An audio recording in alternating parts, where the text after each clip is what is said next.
My mother passed away recently, about 2 weeks ago, so it's still very, very fresh. I'm not going to get too deep into it because I'm still processing, but I had to bring this forward because of the community that was around me. We elected not to have an obituary in a newspaper. It's so expensive and it's going to be just a newspaper. We decided to do posts on social media, and I did a tribute to her, a 50-minute video of her life that I showed her while she was alive.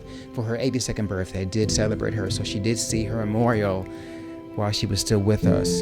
The outpouring of support has been overwhelming. People from all over the world sending me voice messages and texts and WhatsApps and social media direct messages and comments on the video I posted.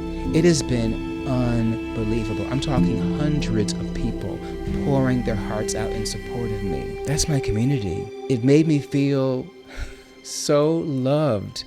Makes me miss my mom more because she taught me the importance of community. My father, who's still with us, talks about the importance of community. Our family is one big, huge community, and I was reminded how important it is to have people ready to come forward when you need them. That happened because I built that over decades, meeting people and seeing people and helping them feel heard and celebrated and respected and seeing their passion, pulling out their talent and working with people and loving people, even those I had conflict with. I felt all of that come back to me when I most needed it, and I am grateful to the people around me. I thank you so, so very much for your support.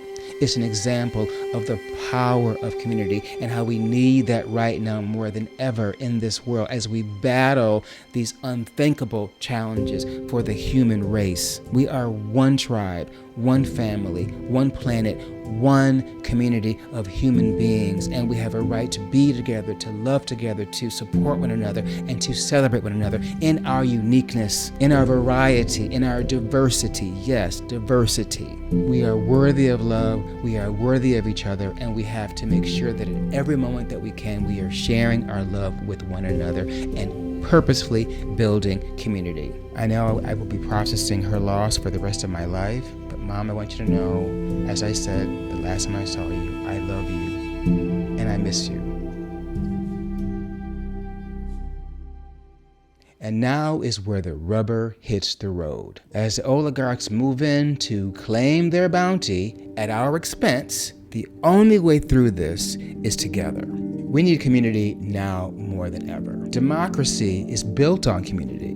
A democracy will rise and fall directly proportional to the capacity for that country to come together. We feel our votes don't count. We feel like no one's going to hear us. We don't feel like we have any power. We just shut down and let the world take care of itself. It's not going to work like that. We have got to come together. And what I've noticed is what's going on in our heads, because we feel like there's not much we can really do. And the idea of that can be paralyzing. Our mind is powerful. It plays tricks on us. It makes us believe things that are real that are not. I think that's why we're in the situation, because people believe things that are not true.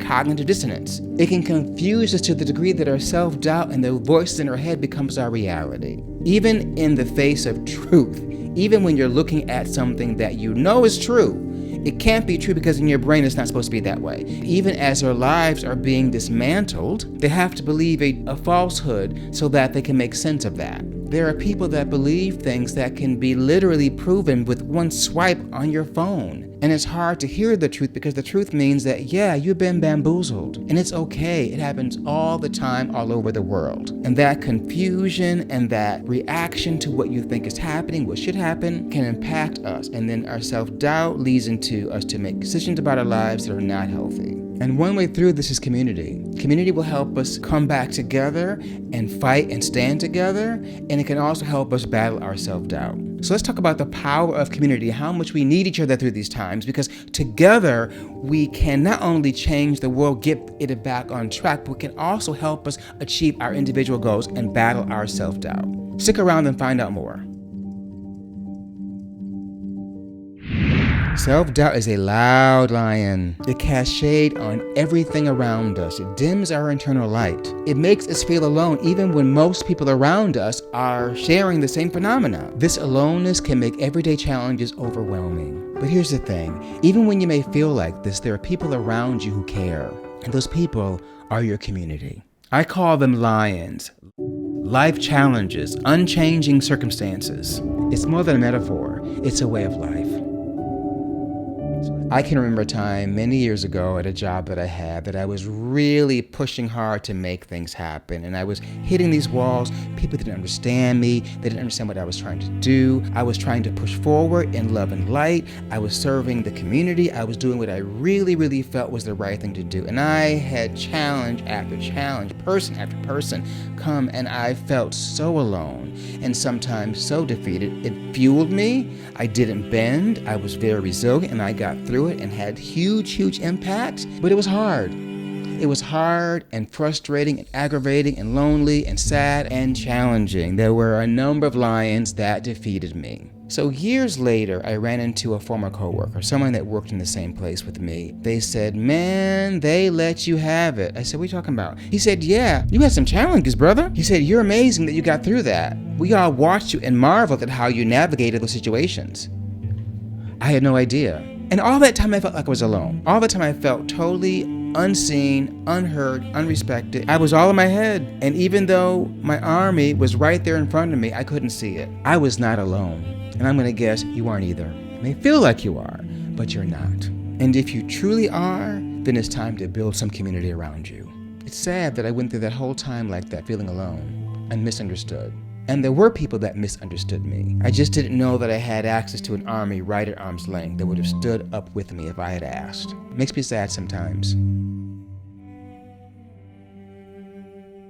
When I danced with Alvin Ailey, American Dance Theater, or when I was with The Lion King on Broadway and creating that show for the very first time, we faced some challenges.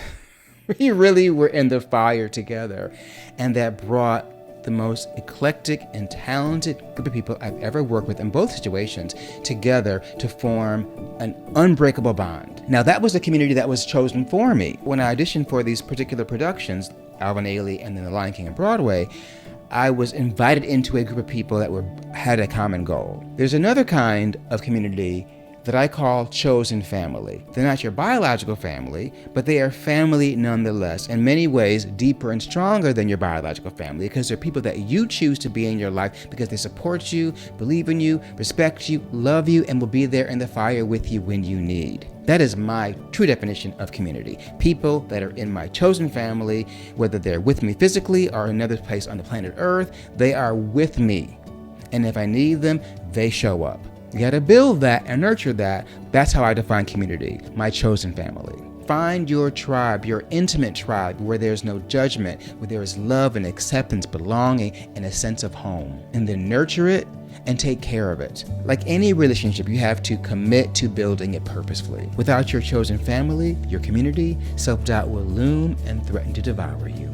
And don't forget to like and subscribe. You know the drill. Thank you. Maintaining a healthy relationship with our community is one of our most valuable resources to combat self-doubt and navigate life's challenges. We are hardwired for this. We evolved around a fire together, protecting ourselves from the dangers of the world. That's how we became human. It's what defines us as human, our capacity and our need for community. Whenever we're in trouble, whether literally or psychologically, build a community that will wrap its arms around you and remind you that you are not alone. We are social creatures, and a community of strength around you, support and love is the foundation of all that we'll do and is essential for facing life challenges and walking with these lions.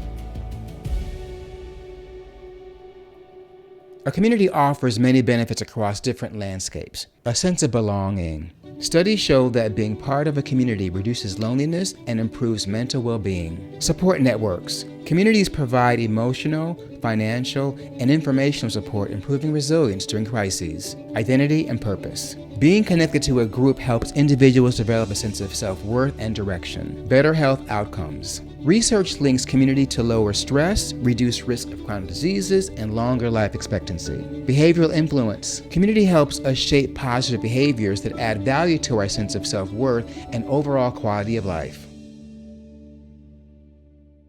On another note, there was a time where I had a major crisis. I was terminated from a really big job, and my community was not there. I don't know why. I don't think I necessarily was as vocal about what I needed. I think I was processing. I think maybe I isolated myself for a few years, and I did lose some friends in the aftermath of that. I didn't know I needed the community. I didn't know how much I needed them. And reflecting back, I realize now I wish I had just reached out. I'm sure people would have been there for me.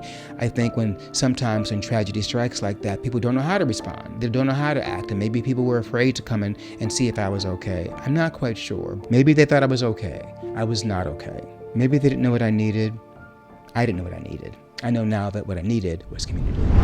Community is not going to look the same for everyone. Some say community means public spirit, a connection to others outside of ourselves. An African proverb reminds us, if you want to go quickly, go alone. If you want to go far, go together. This is a key reminder that as we travel through life's journey, the only way to get far in life is to travel with our community. There are likely as many definitions of community as there are people in the world.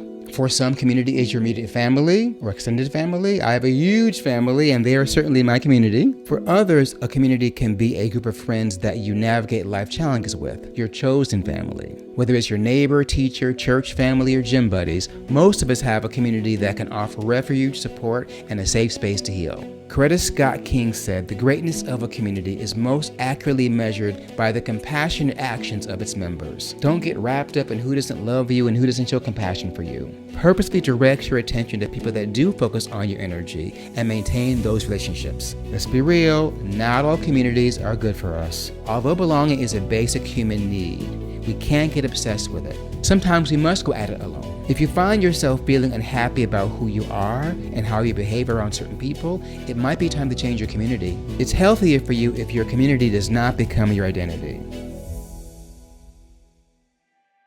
When I was with Alvin Ailey, that was part of my identity. When I left, I had to rediscover who I was. When I was a part of Lion King, that was part of my identity. I was the Lion King king, traveling the world with the Lion King. When that job was over, I had to reevaluate who I was. Admittedly, much of my identity was wrapped up in my Alien Lion King experience. After those positions, I had to really go dig deep and find out who I was. Thankfully, those jobs were not my identity. It was part of my identity, but I was able to separate myself from the work. And so I was able to reinvent because my identity had been strong inside all along. Remember that what you stand for is always more important than who you stand with.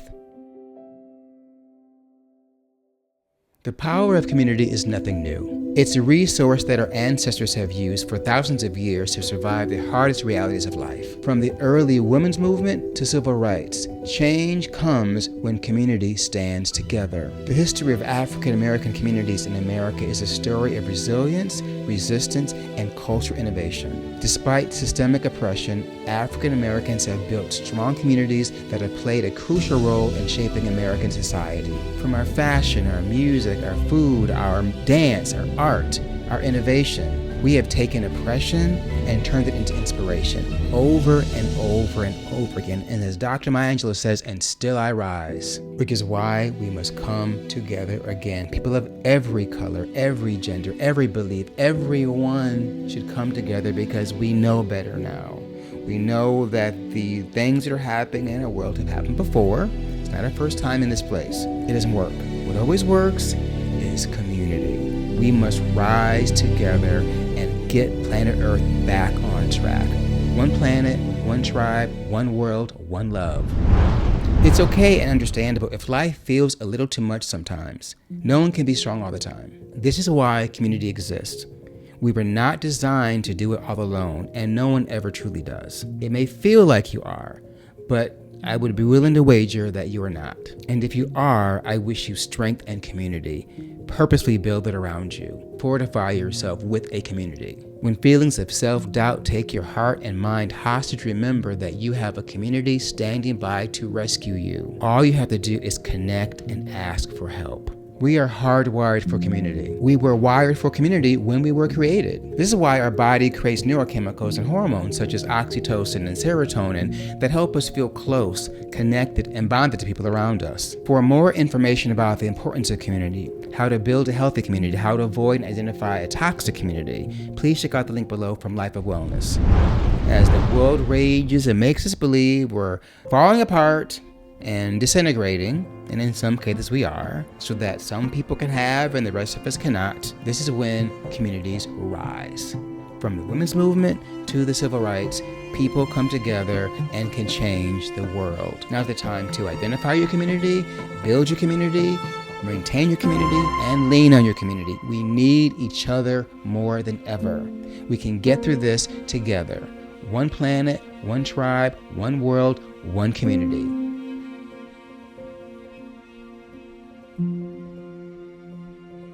Next video will be here. The playlist there. Please check them out. And I'll see you there.